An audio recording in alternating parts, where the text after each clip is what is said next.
Welcome to Inside the 12, a New Year's edition. I'm Pete Souza, alongside the Hooper himself, Big 12 basketball analyst King McClure. Of course, Happy New Year. Busy week. Let me ask you a question. Any New Year's resolutions? I might have a few. We could talk about those off air. We can talk about mine right now. I'm going to try to call my mom every day, but there's other stuff I could share for you that's not for air either. I got to lose a little bit of weight. I'm getting a little too hefty, but it's fine. You look like you could still play. No. You look like you could have played in some of these bowl games. Let's take a look at this. That's not what I want. That's not what I want. That's the opposite direction of where I'm trying to go. Let's get to the scoreboard, though. I want to show you guys this bowl game recap. And here is all the Big 12 participation across the bowl season. You see Kansas State coming through with the win. Texas Tech just falling to Arkansas. A big win for Iowa State. We're going to talk about that. Obviously, BYU, a huge win for them. TCU. At the end of the day, the Big 12 is 4-4 in bowl games, but no place else to start other than the 39-31 heartbreaker that Arizona State suffered at the Peach Bowl. This was a team that really nobody saw. Man.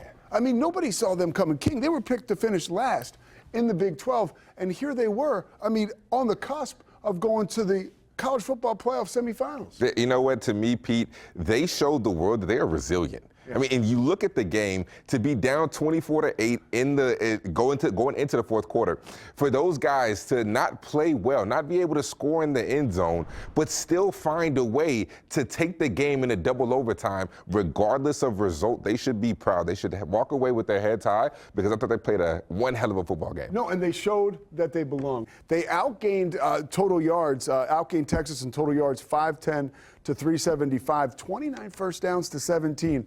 Time of possession, 38 minutes to 22. But I want to ask you about Cam Skattebo, 143 rushing yards, 2 touchdowns. He threw for a touchdown, 8 catches for 99 yards. He was a Peach Bowl MVP, even though they lost. You played a lot of big-time basketball games. What is it like when you have a player take over like Cam Skattebo did? Yeah, well, first off, he put the team on his back. We also can't forget about Levin and what he did, because he was impressive as well. But Skattebo put the team on his back, and you're right, in those big moments when somebody is having the game of their life, it requires everybody else to step up and get to their level. Because if nobody else is following his lead, then all of a sudden, like, he's here, you're here, and it's just not going to be a great result. But it's almost so inspiring and so motivating to see how hard they are fighting for you. And if you're not willing to follow, then you might as well not even be playing. No, and it was amazing. And I appreciate you bringing up Sam Levitt. As far as the officiating crew and the folks at headquarters, I don't know if I'm sure I was trying to figure out what targeting is. Oh, my goodness. Look, I'm not even a real football guy, and I knew that was targeting. That was targeting. They complete that. They get the target in 15 yards. They have a chance to end the game with a field goal. I think it's a completely different outcome if they change that call.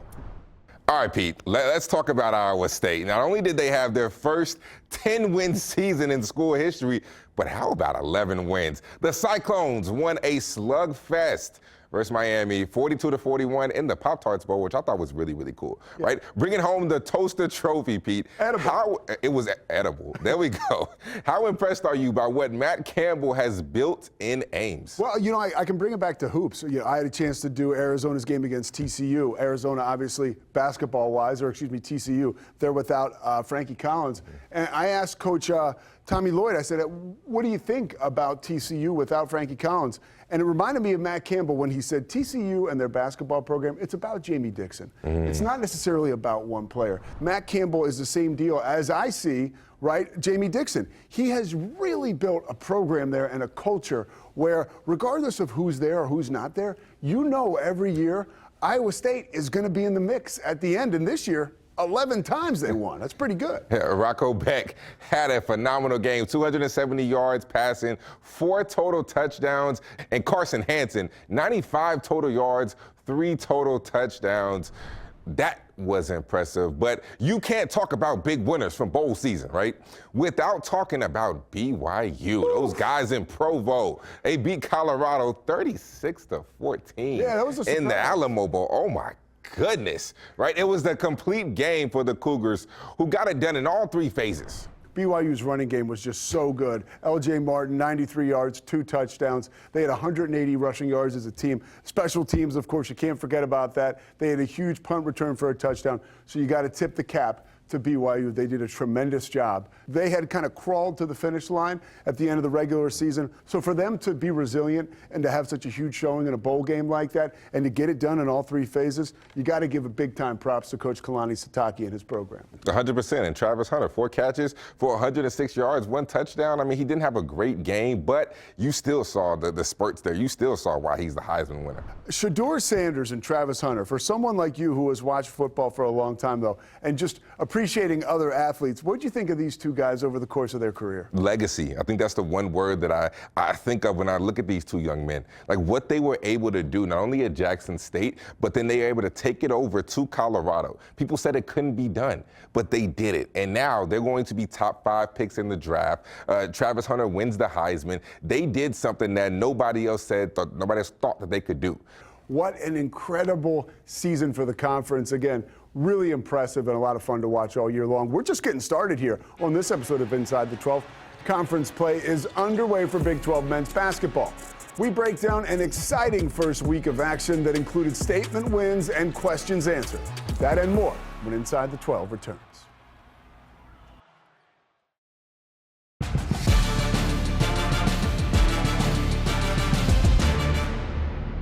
Welcome back to Inside the 12. He is the Hooper, King McClure, the Baylor great. I am Pete Souza. And the Big 12 Conference slate kicked off earlier this week for men and women, but we're talking men right now. In typical Big 12 fashion, we had some standout performances to start off the conference slate. Also, a couple of big surprises. Here is a look at the results from this week's game. Baylor kicked off conference play with a monster win over Utah. And how about BYU dropping Arizona State by 20, King? Man, that was impressive. I mean, the way that those guys are playing, Kevin Young has those dudes ready, and they are rocking. Yeah, they have not really skipped a beat since Mark Pope left for Kentucky. 2 teams that stayed on brand, winning through defense. Iowa State and Houston. I know you had a front row seat for that Houston game against Oklahoma State. And Pete, your front row seat is right, but I was thoroughly impressed with the way that those guys played. When you talked to Kelvin Sampson before the game, one thing that he kept saying was, I just don't know how good we are. I just don't know how good we are. I looked at Coach and said, hey, Coach, I know you're just giving me coach speak right now. Let's get real. Because the way that these guys played, the way that they competed, the way that they were able to take away what Oklahoma State did best, right? In the transition game, that is where Oklahoma State is elite.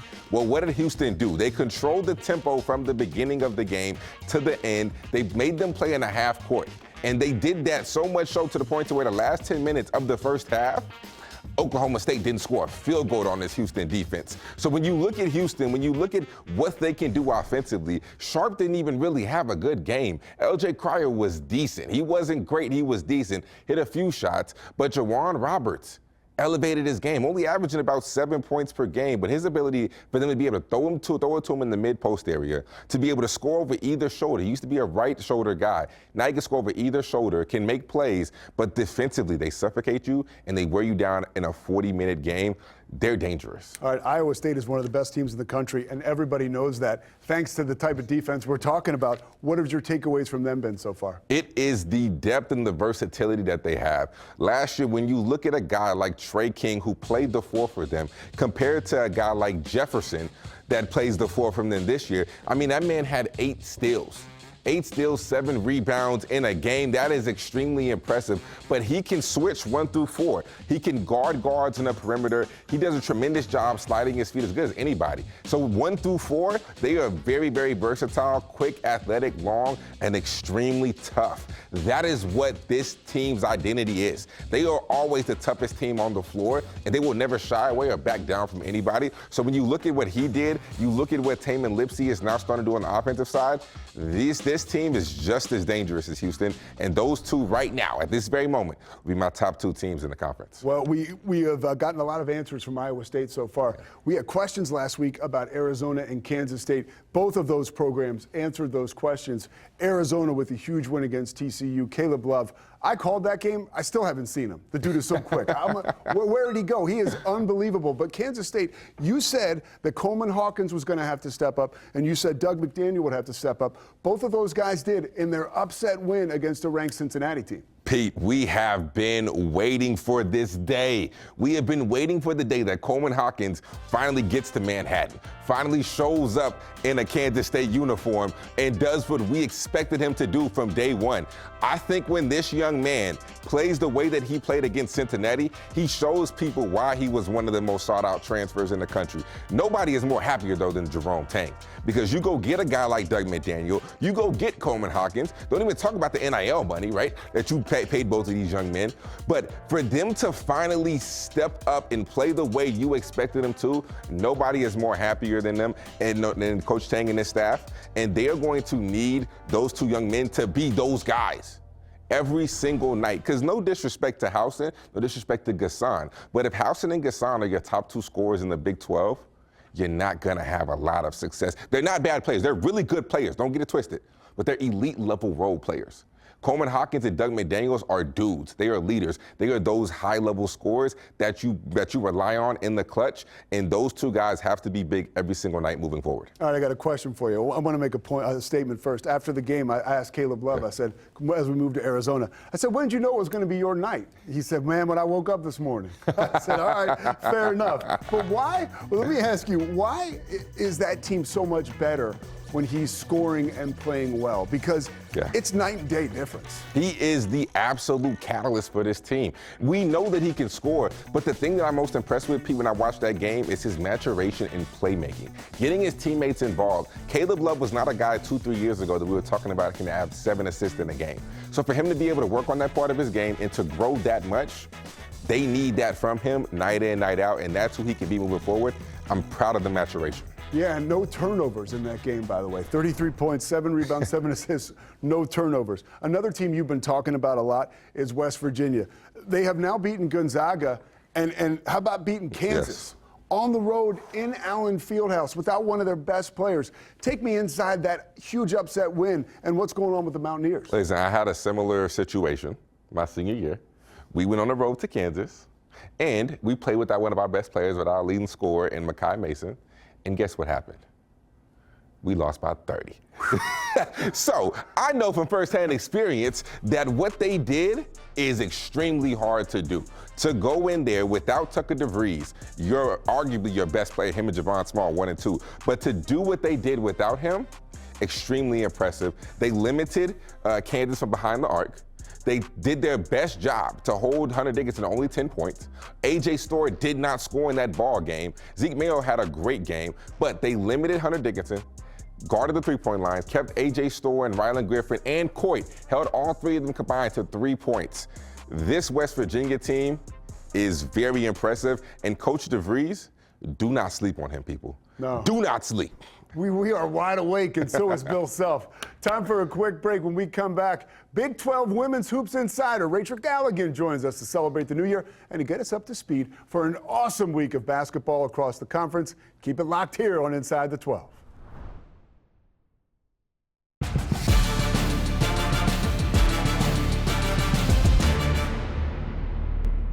Welcome back to Inside the 12. It is time to talk some women's basketball. We're looking now at scores from New Year's Day. And King, there is a lot to be excited about on the women's side as we get a look at the scoreboard. Man, my Baylor Bears took an L to Oklahoma State. Goodness gracious. But the Cowgirls were really good this year. They are. They're really good. They're really good. They're really good. But still, come on, Baylor.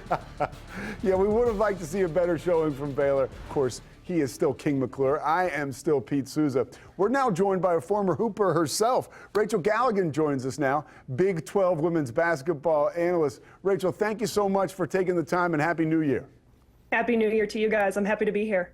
All right, Rachel, let's start with 11th ranked TCU, who is now 14-1 after a big win versus Colorado. How has this team been able to bounce back after a really tough loss earlier in this season to South Carolina?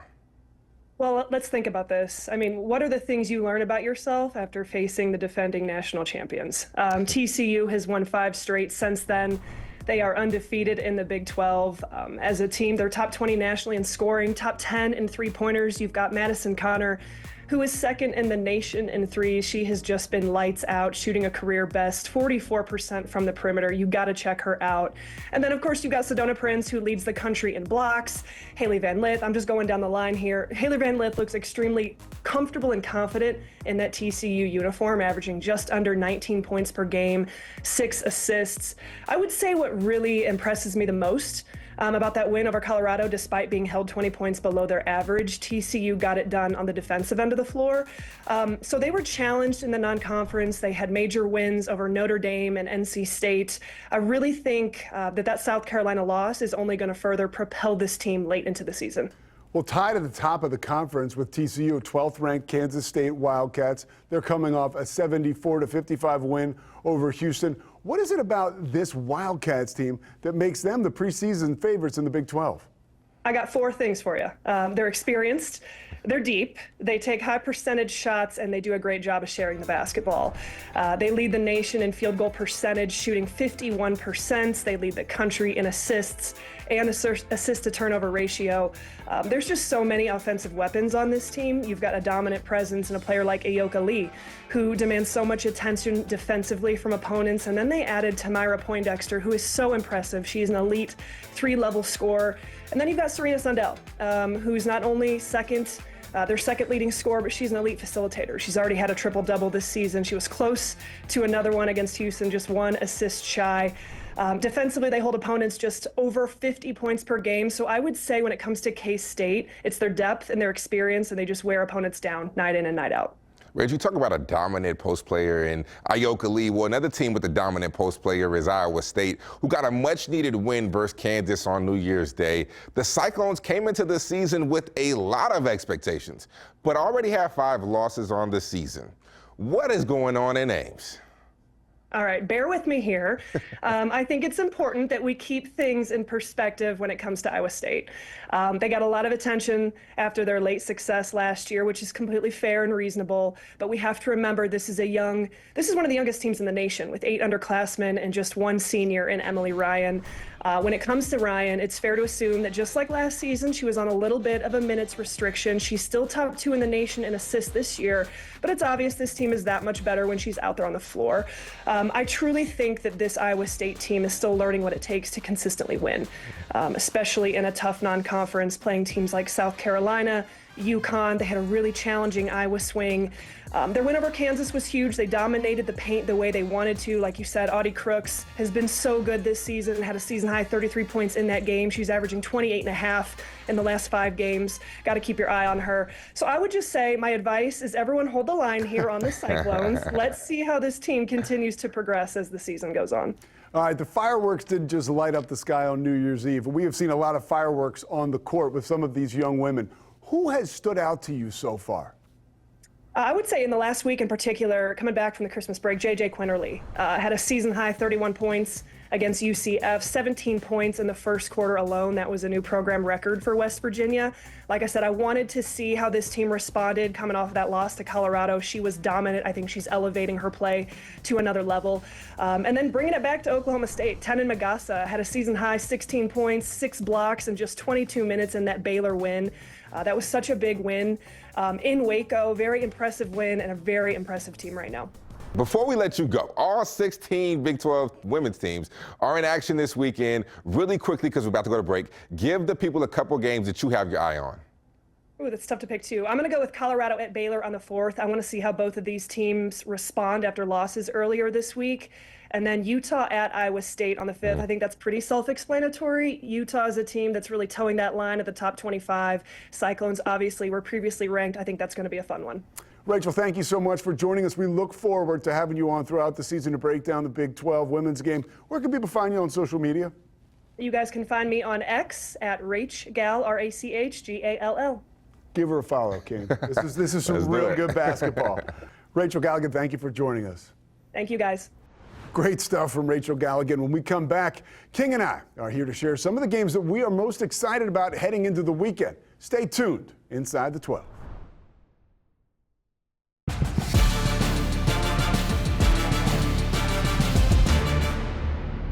Welcome back to Inside the 12. He is the Hooper, King McClure. I'm Pete Souza. Conference play rolling on this weekend with a full lineup of men's hoops games you do not want to miss. Looking now at the schedule, what's on tap for Saturday and Sunday. All 16 Big 12 teams are going to be in action. We talked about Arizona earlier. They face off against Cincinnati, 16th ranked Cincinnati. Another game to keep an eye on that I'm very excited for. I'll be on the call for Utah and Texas Tech in Salt Lake City on Saturday. Two teams looking to bounce back themselves. Should be a good one. Let's close out the show with the trio of games to watch presented by Children's Health. We're going to start with number 25 ranked Baylor taking on third Iowa State on the road. It's going to be on CBS at 2 p.m. in Ames. I asked Scott Drew, I got a chance to do Utah and Baylor on New Year's Day or New Year's Eve. I asked Coach Drew, I said, how do you get your team ready to play at Iowa? He said, dude, we already played at Gonzaga, basically, and in Stores. He said, these guys will be ready for this environment. You think so? 100%. And also, when you check Scott Drew's record, in probably like the last 6, 7, 8 years, even when I was playing there, we have had a lot of success in Ames. So I think they'll be ready. However, this probably might be the toughest Iowa State team that he has seen. It's in the last probably like 9 or 10 years. So it will be a tough environment and a tough place to play. However, I think they'll be ready, especially with how good they looked against Utah. Baylor got so much better over that Christmas break. You don't have to wonder what Scott Drew and his team was up to. They were practicing, getting a lot better. Next up, BYU going on the road to number 14 Houston. That game Saturday at 2 p.m. Eastern on ESPN+. What do you got on that one? Oh, my goodness. I cannot wait for this matchup because at 6'9", Igor Denham at the point guard spot to be able to look over the blitz of the ball screen, to be able to make the right read. How will Houston, what will Houston throw at him to, shake it up a little bit? They haven't faced a point guard at his size that can pass and make the reads that he makes. How will they speed him up? Will they speed him up? What will Kevin Young do to counter the Houston defense? I cannot wait for that one. That one's going to be absolutely elite. You know who else is elite? King McClure. He will be traveling to UCF. That's where number 7 Kansas will look to bounce back when they take on UCF on Sunday. Like I mentioned, King, you are on the call for this one. What are you preparing for? Well, UCF had a huge win. To go on the road at Texas Tech, one of the hardest environments to play at, and to win at. They did that. Keyshawn Hall was phenomenal. Darius Johnson was phenomenal. Kansas, tough loss at home to West Virginia, like we talked about earlier. But if you remember, last year this time, Kansas went to UCF. UCF took Kansas down at home. Will it be a repeat? How will Kansas bounce back? Will UCF be able to carry that momentum from Texas Tech and to beat a kind of sort of struggling Kansas team? Yeah. We will see. I can't wait for that one. That's going to be a high-level game. Keyshawn Hall is, no doubt in my mind, he's going to take it to Hunter Dickinson. There is a lot of questions yet to be answered, and you've got me excited for this Kansas-UCF game. And don't forget either, get excited about the women's game. Team's going to be playing a full slate of games this weekend around the Big 12. You can check out both the men's and women's complete schedules on Big12Sports.com. That is all we have today for King McClure. I am Pete Souza. Again, want to wish you a Happy New Year. We will see you next time on Inside the 12.